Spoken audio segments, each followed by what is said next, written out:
سے بچھڑ گئے. یا اللہ اب آگے آ جائے, یا اللہ آئیے. دونوں بچے باپ سے بچھڑ گئے. بڑا دردناک اور پردرد واقعہ. میں کیسے بیان کروں اس کو؟ بیان کرنے کے لیے بھی ایک کلیجہ چاہیے, کیونکہ سب لوگ صاحبان اولاد ہیں. اللہ سب کی اولاد کو حضرت مسلم ابن عقیل کے بچوں کی دوپہر میں سلامت کرتے ہیں. اولاد کرتا تو اولاد والے سمجھتے ہیں. ننھے ننھے بچے باپ سے بچھڑ گئے, دار غیر, کوئی پناہ دینے والا نہیں. اللہ اکبر. کیا قیامت کا زمانہ تھا کہ اولاد رسول کے اوپر زمین تنگ ہوگی. چھوٹے بچوں کو بھی پناہ دینے والا نہیں ہے. پتہ چل جائے کہ اولاد رسول ہے تو قتل کر دیا جائے گا. وہ زمانہ جب کہ سب کے سب رسول کا کلمہ پڑھنے والے, اشہد ان محمد رسول اللہ کہنے والے. مختلف موقعوں پر آپ نے مسجد عنانہ کی زیارت کی, وہاں پہ بھی بچے تھوڑی دیر کے رکے تھے. اب اندازہ لگا کوفہ سے چلتے چلتے بچے یہاں پہنچے. یہ نینوا کا علاقہ ہے جو کربلا سے بالکل قریب ہے. اب اندازہ لگا کہ یہاں تک بچے پہنچے ہیں. یہاں پہ ایک درخت تھا, آگے فرات جاری ہے, دریائے فرات. آپ راستے میں دیکھیں پیچھے پانی ہے, فرات کا دریا ہے. اور یہیں پہ اس جگہ پہ تھوڑا نزدیک نہیں کہیں پہ ایک ملون شفیع کا گھر تھا, لیکن اس کی بیوی مومنہ تھی. بچے کنویں کے پاس درخت میں چھپے ہوئے تھے. مومنہ جب آئی ہے پانی لینے کے لیے تو اس نے کنویں میں دیکھا کہ 2 چاند چمک رہے ہیں. اب اندازہ لگا پیارے پیارے سورج کے بچے. سر اٹھایا تو دیکھا چھوٹے چھوٹے بچے ہیں. ان کو بڑی محبت سے نیچے اتارا. اور جب محبت کے کلمات ادا ہوتے ہیں نا یتیموں کے اوپر, تو یتیم بھی بلک جاتے ہیں, بالکل اپنا پن محسوس کرنے لگتے ہیں. ان کو جب محبت سے اس بیوی نے پکارا تو بچے نیچے آئے. اور بچوں تم کسی شریف گھرانے کے لگتے ہو. اللہ اکبر. کہاں کی ہو؟ اللہ اکبر. روایت کا فکر ہے مختلف طریقے سے انہوں نے اپنا تعارف کرایا. ہم مدینہ کے رہنے والے ہیں, ہم بنی ہاشم کے ہیں. اور زوجہ بیوی تڑپ گئی. تو بنی ہاشم سے کس کے تعلق ہے؟ تمہارا تعلق کس سے ہے؟ کس خاندان سے ہو؟ باپ کا نام کیا ہے؟ جب اس بیوی کو پتہ چلا کہ مسلم ابن عقیل کے فرزند ہیں, انہوں بچوں کو سینے سے لگایا. اے بچوں, حالات کوفہ کے اور عراق کے خراب ہے, بہتر نہیں ہے. دونوں بچوں کو اس نے پناہ دی. علی کی چاہنے والی ہے, مومنہ ہے, لیکن افسوس اس کا شوہر ایک خوخار قسم کا درندہ ظالم لعین تھا کہ جو پیسوں کے لالچ میں, انعام کے لالچ میں دن رات ان دونوں بچوں کو ڈھونڈ رہا تھا. کیونکہ حاکم کوفہ نے انعام مقرر کیا تھا کہ جو زندہ یا مردہ بچوں کو لے کر آئے گا ان کو انعام ملے گا. اللہ اکبر. وہ پھر رہا تھا, ڈھونڈ رہا تھا. ادھر اس کی مومنہ بیوی گھر میں لے کر آئی ہے, کھانا کھلایا ہے, بچوں کو مدتوں بعد اچھا کھانا اور پانی ملا ہے. نیند کا غلبہ ہوا, بچوں کے لیے حجرہ اسے تیار کیا. بچے حجرے میں چلے گئے, سو گئے. رات جب ہوئی ہے تو ملون فاسق و فاجر جو مومنہ کا شوہر تھا گھر میں آیا, پریشان حال تھا. بیوی نے پوچھا کیا بات ہے, اتنا پریشان کیوں لگتے ہو؟ آواز دیا میں 2 بچوں کو ڈھونڈ رہا ہوں.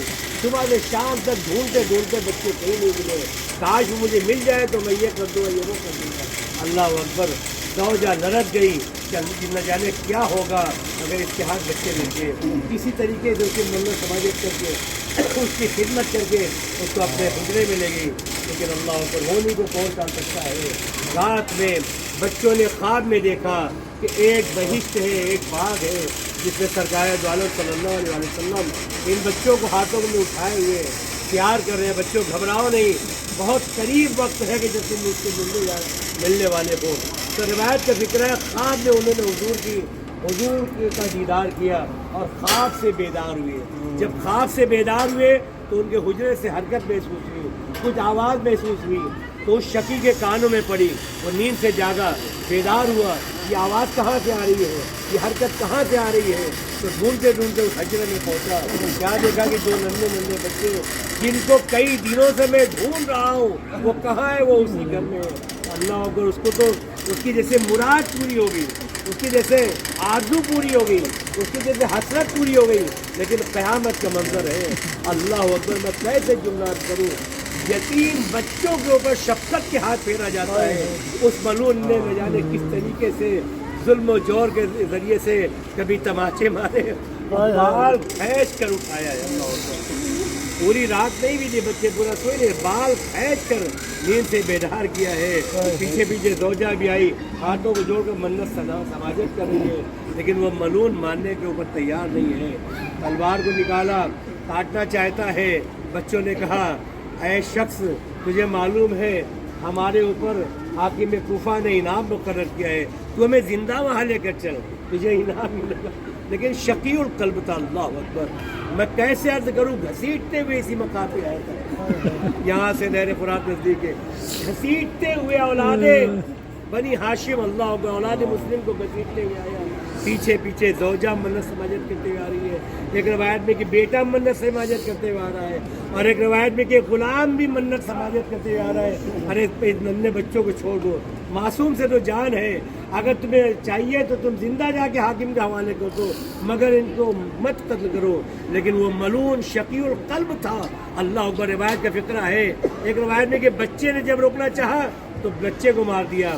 ایک روایت میں غلام جب روکنے کے لیے کھڑا ہوا تو غلام کو بھی قتل کیا.